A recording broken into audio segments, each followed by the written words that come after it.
trick with them, with copters, landing them rather than try and land them on the ground and get a gust that tips them over, get someone else, or if you get practice, you can literally land it in your hand, catch its leg and shut it down. And it's a totally different approach, but it's about sending it up, getting the imagery you need, quickly and efficiently, and getting it back down safely.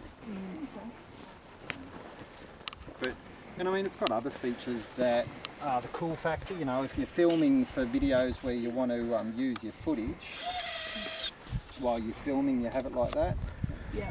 So you don't have to and then you can scroll your camera up and down wherever you want and make it very groovy. But it's like all things. The more you play with those features, the more you're mucking around doing other things, probably not really looking at maybe what you initially send it up for. Yeah. And if you're monitoring stock and water or you're doing crop checks, that's all it has to do. So, and there's different, if you're going to do larger commercial areas of crop, you bump it up to a plane. So copters are ideal, I think, for blocks of say up to 20 hectares. Yep. Where it's more precision and high resolution. And then if you're going to say, I've got 1,000 hectares of wheat and I just want to do a general crop health check, bump a plane up in the air. Because there's not a chance of you having to turn around and go back and check again. And the other thing too we're doing now, we're creating planes with like 2 or 3 cameras. Like we've got a really swish crop one. I don't bring it out to field days because it's sort of like it's paid to work, not to get played with. So it's about 20 grand. But it's got 3 cameras in it, and one of them, it's multispectral, so we can measure a whole heap of different things.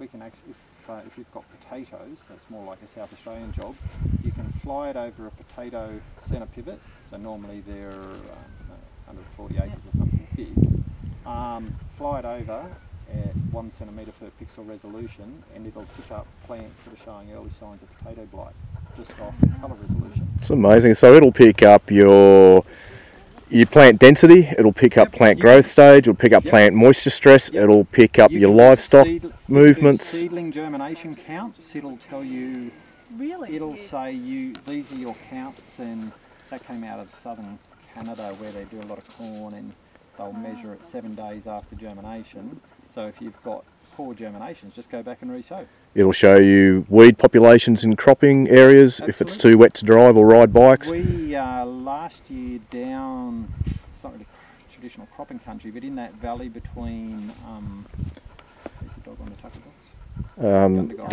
Gundagai across to Cootamundra, that valley that runs up there, that really sweet valley.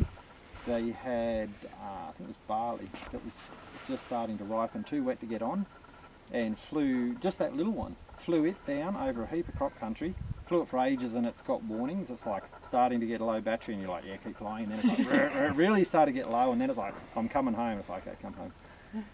Sat on the only access road with the agronomist and said, oh, we'll have a look at this footage. Dropped it on that little tiny laptop on a tablet, had a look at it, and he was identifying the weeds. Wow. Going, oh, that's such and such, that's such and such. And it was more, it wasn't that it was a whole population, it was just, oh, we had a block nozzle there, we've missed part of a run. Or could possibly show resistance, areas of resistance.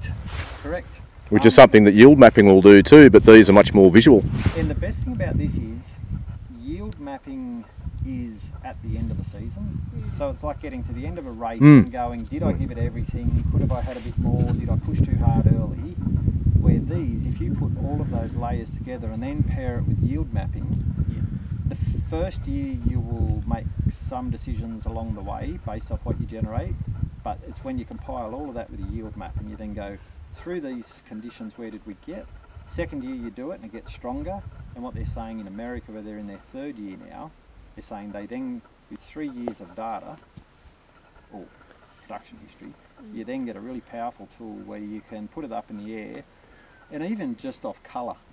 It's green, and we look across it, but you put this in the air and look at that crop. Yeah. And when we put that up on the screen at lunch, looking across here, that way, looks totally different to looking down. Yeah, sure. And it checks stock and troughs and fence lines and dams, and makes it cool to come back to farming for young people, and gives the old blokes a rest from getting on the 4-wheeler. Have a look, people, this is the future. So I was just saying, in 10 years from now, you won't even recognise farming compared to... The amazing thing is though,